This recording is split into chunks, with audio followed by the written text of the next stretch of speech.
Salam, hörmətli ictimai birliyin beyiklər, hamısına salam olsun.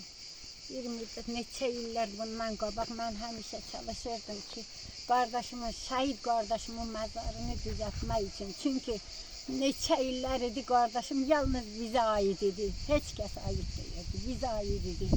Sonra nəysə bu birliyi tanıyandan sonra, sağ olsun birliyin insanları, mənə yardım əllərini uzatdılar.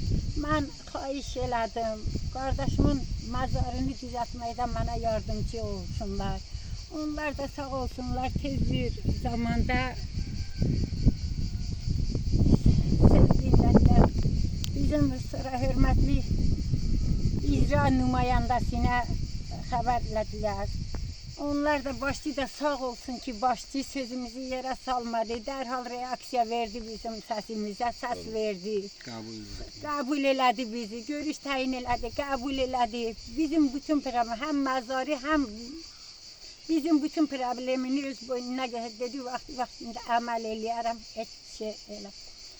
Nə lazımdırsa siz üçün eləyərəm. Siz şəhid Lənkəran şəhər icra başçısı hörmətli Talib Qaraşov da. Təşəkkür eləyirəm.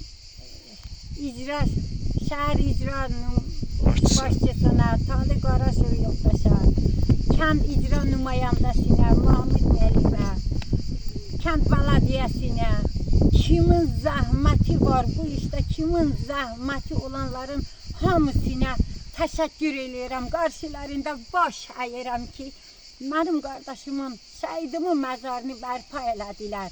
Bu yüksək səviyyədə bunu təhvil verdilər. İstər bizə, istər xalqa. Hamısının qarşısında baş əyirəm. Sağ olsunlar. Hamısına minnətdarıq. Ailəmizin adından minnətdaram hamısına. Hamısına minnətdaram. Qabaqlarında baş əyirəm.